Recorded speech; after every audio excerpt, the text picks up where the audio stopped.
Hello, and welcome back to the channel. I really appreciate you dropping in, and I guess we'll get into the next video. And if you enjoy my content, don't forget to leave a like, subscribe, and share it with your friends.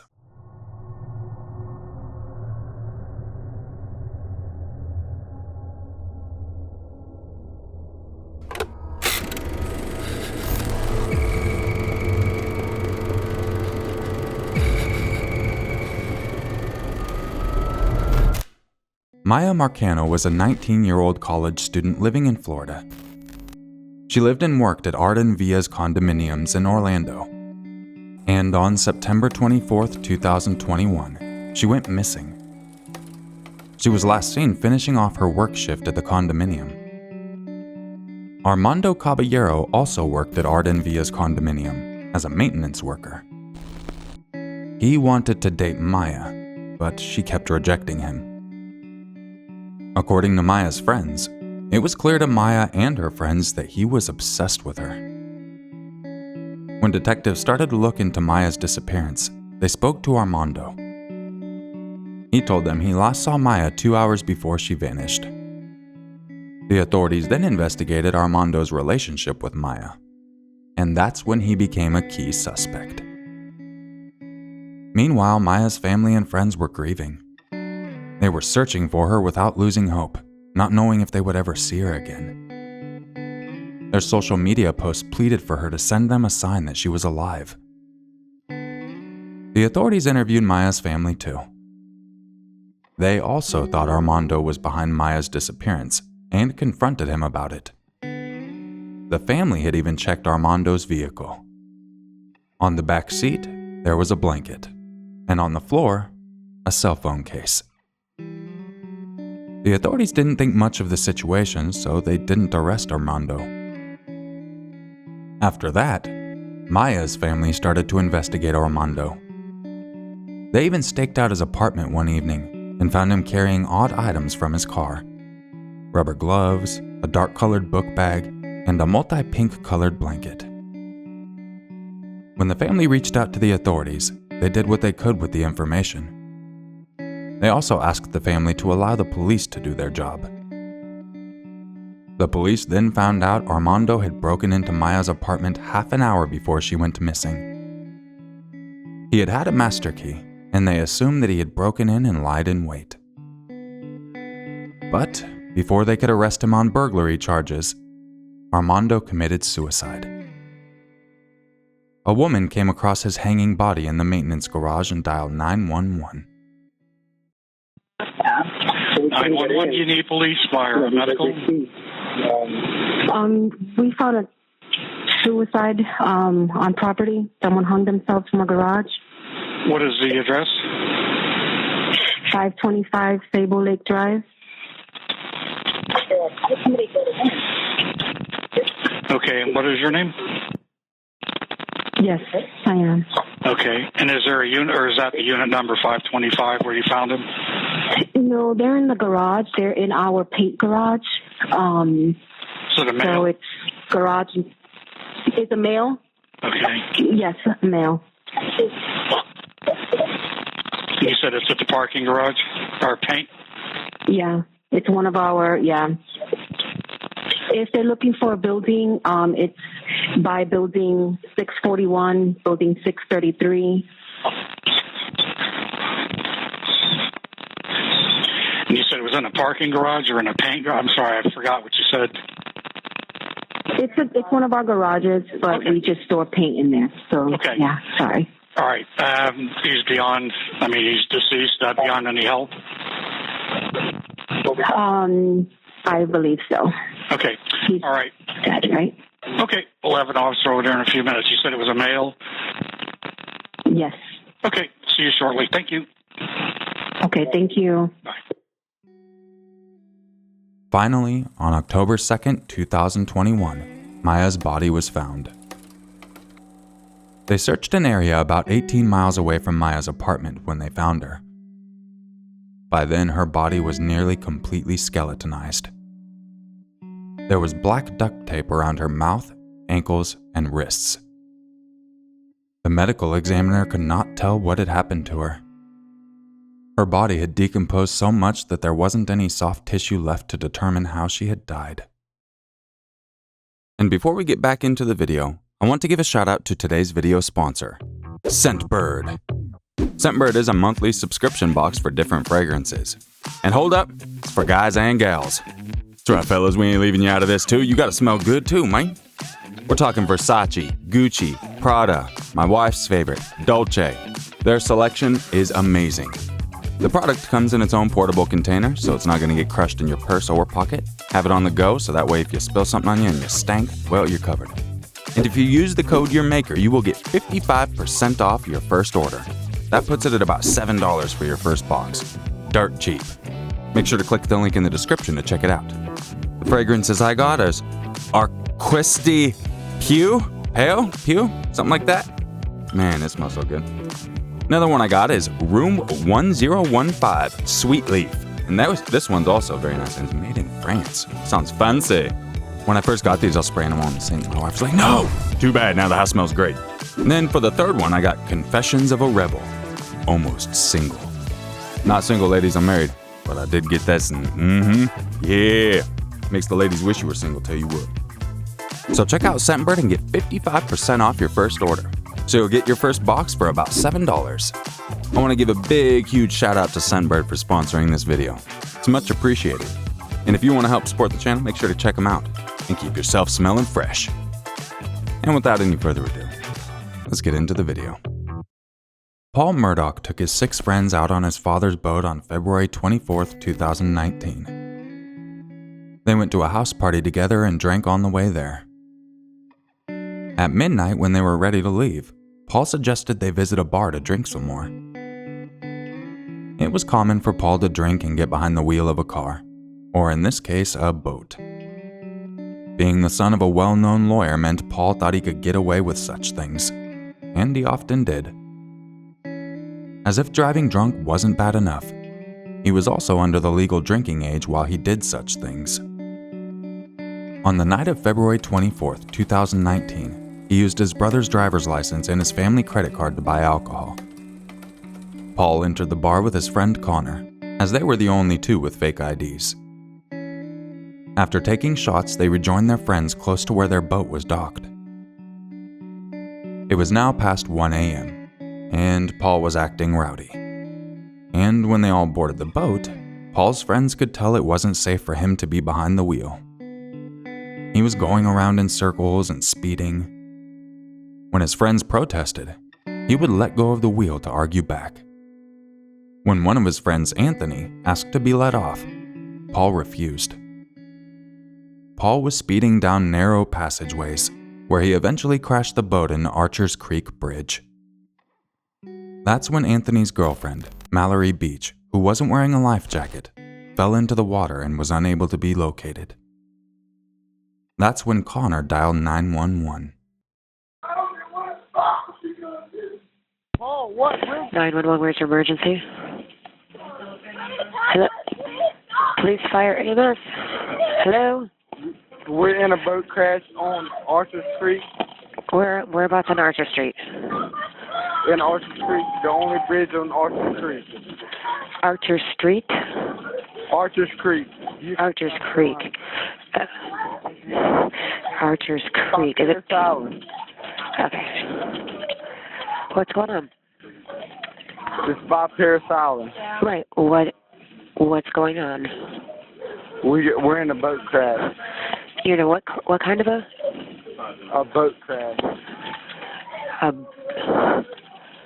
boat? Did you say a boat crash? A boat crash. Okay, so you're at the dock? Hello, are you at the dock? No, we just crashed in a boat. Okay, are you in the water or are you? We're in the boat. Okay. We have someone missing. Okay. Hang on 1 second, okay? All right, Bob. Archer's Creek. Archer's Creek, correct? Paul, what is this? Paul, what is this bridge called? Okay, how far?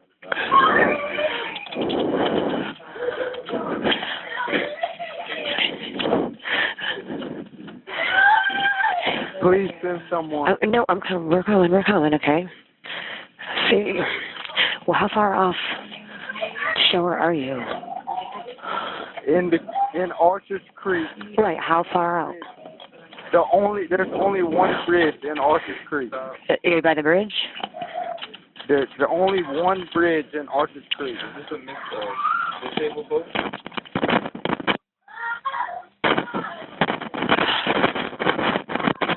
Okay. And then, well, who's that in the background? There's 6 of us and one is missing. Okay, there's 6, but 1 is missing. So 6. Do you guys have life jackets on? Yes, ma'am. We have more than enough life jackets, but we're on the bank. So you're missing. Who's missing? Female MALORY Beats is missing. Okay. Where?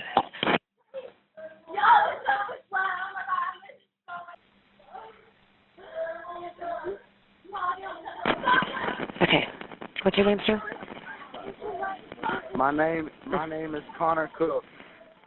When the police arrived, they had to calm Anthony down. He was beyond stressed out about Mallory. The deputy managed to get him to relax in a patrol car. And then Anthony saw Paul smiling at him in a provocative way. The police had to keep Anthony from getting his hands on Paul. When asked who was behind the wheel of the boat, Anthony said Paul was. The authorities took everyone except Anthony to the hospital. Anthony wanted to stay behind, most likely hopeful that Mallory would show up. Meanwhile, at the hospital, Paul was stubborn and refused to talk to the doctors. When the hospital staff tested his blood, he was 3 times over the legal limit. Paul's father, Alex Murdaugh, was also at the hospital, speaking to all the survivors of the crash. He was telling them not to reveal to law enforcement that his son was behind the accident. His plan was to pin it on Connor, who he also told to keep his mouth shut, and whose family would later sue Alec for this. The authorities searched for Mallory for 8 days. On March 3rd, volunteers came across her body 5 miles down the river from where Paul crashed the boat. Over a month later, Paul was charged for boating under the influence, as well as causing Mallory's death. He pleaded not guilty. And eventually the charges were dropped. And the reason they were dropped is actually covered in a previous video of mine. 2 years after this incident, Alex Murdaugh, the father, also an attorney, murdered both Paul and his wife. He had a very lengthy criminal record, from stealing company funds to insurance fraud and all kinds of different things. He had been getting away with his crimes for years. But finally, after the murder of Paul and his wife, he was charged with over 90 different crimes. And then not long after that, he tried to kill himself for a $10 million insurance claim for his last living son, and was caught there too and charged with insurance fraud.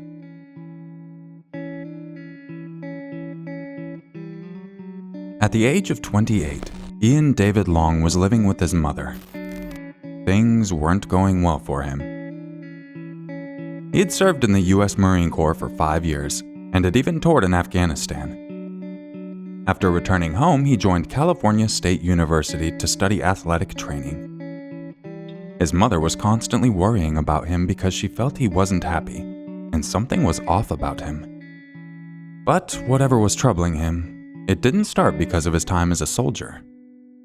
Even in high school, he was a little too serious. One of the staff at the school he attended plainly said Ian wasn't a happy kid. He had even sexually assaulted a teacher, and was known to be aggressive. The entire school administration knew he had mental health issues. Ian didn't complete his studies at the university. His behavior continued to worry anyone who knew him. On one occasion, a neighbor called 911 to complain about noises coming from Ian's home. The caller said, "It sounded like he was tearing down the walls of the house." On November 7, 2018, Ian entered the Borderline Bar and Grill in Los Angeles. Nobody could have guessed what he was about to do. He had legally purchased a gun some time back, and for whatever reason, he opened fire at the people in the nightclub.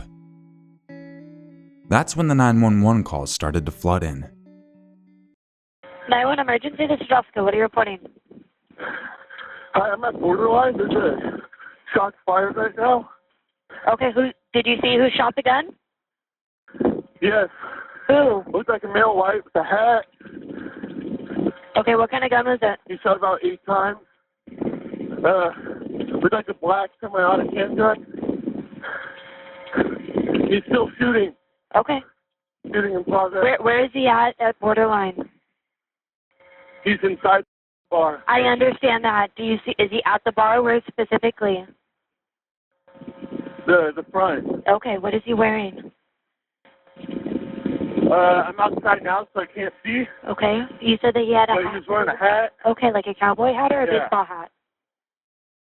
Baseball hat. Okay. 911, what are you reporting? There's been a shooting at Borderline in Thousand Oaks. We have help on the way out there. Did you see it happen? It's still happening. Are they inside? They're inside and now they're coming outside. 911, this is Christy. What are you reporting? Yeah, gunshots at Borderline in Thousand Oaks. We have help on the way out there right now. Did you see it happen? Okay, you need a lot. We have a lot going. Did you see it happen? Is he still there? Thank you. Hello? What's up? Is he still there? Yeah, there's gunshots still inside. I've been hit. I'm bleeding everywhere. People are running everywhere. My friends are inside. Okay, we have help. Are you? They're still going. Okay, we're sending ambulances. Where are you going to be? I'm gonna be at the front of the exit. Like in the front of I'm gonna be at the front of the entry. Okay, did you see what the man looked like that was shooting? Like how old he looked or anything? I saw a gun. He was middle-aged man. Middle age? I saw a gun. Okay. Did you tell if he was white or Hispanic or black? He was white. He was white in a black shirt. Okay. And was it a big gun or like a handgun? It was a handgun. Emergency, Timmy, what are you reporting?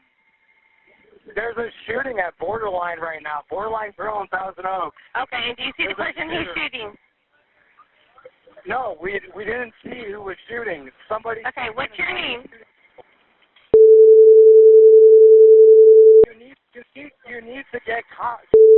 They're coming there, lights and sirens. Do you know if anybody's injured? Yeah, there was the security guard was dead. The 2 people working at there was 2 people dead. How do you know they're dead? Well, they're down. They got shot. They're down. And you said 2 other people? Are they outside or inside? They were inside. The authorities arrived at a chaotic scene, which was captured by a body cam. People were running away from the bar, screaming for help. Some of them had been shot. Hey, come this way, over here, come on,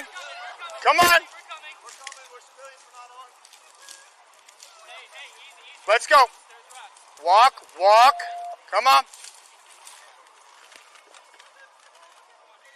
behind the car, everybody behind, just behind, right behind, let's go, everybody just down, hunker down, right behind here, okay?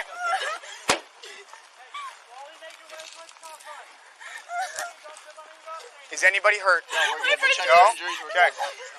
Stay here, okay? I need everybody to stay here. Okay? Sit down, okay? Everybody down, okay?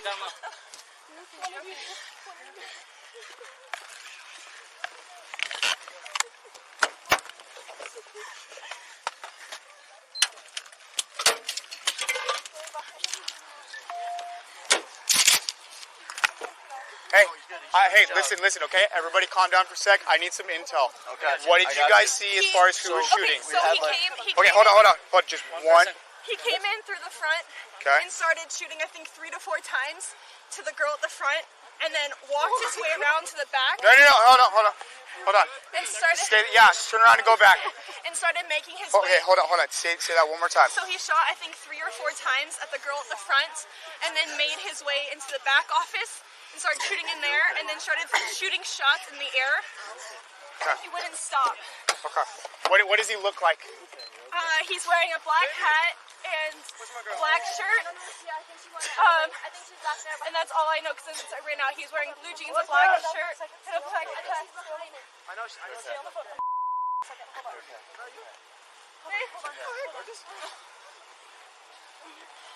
You're okay, baby. You're okay.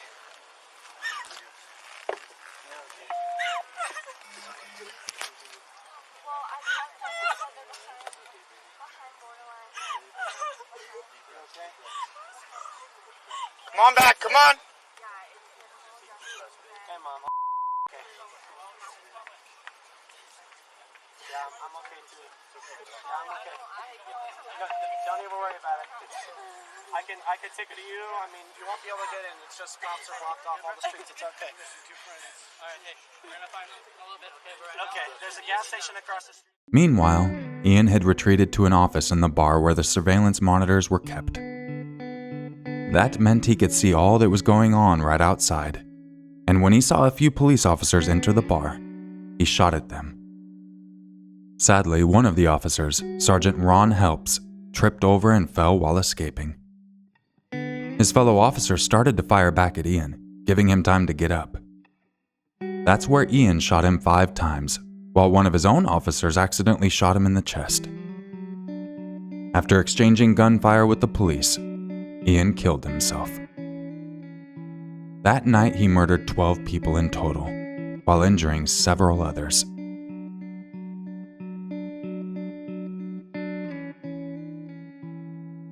I appreciate you taking the time to drop into this video. And seriously, if you want to help the channel out, make sure you check out Scentbird and use your maker for 55% off your first order. I really do enjoy the little bottles of the fragrances. Makes it very easy to keep with you on the go, which is always a good thing for me because I like to smell nice. Make sure to click the link in the description to check it on out. I appreciate you all dropping in. And if you missed my past couple of videos, those were deep dives, not 911 calls. They were deep dives into different crimes. So make sure to check them out. No 911 calls featured in those though. I hope you all have a wonderful day. And I really do appreciate you dropping in. And just remember, it's always scarier if it's true. Bye.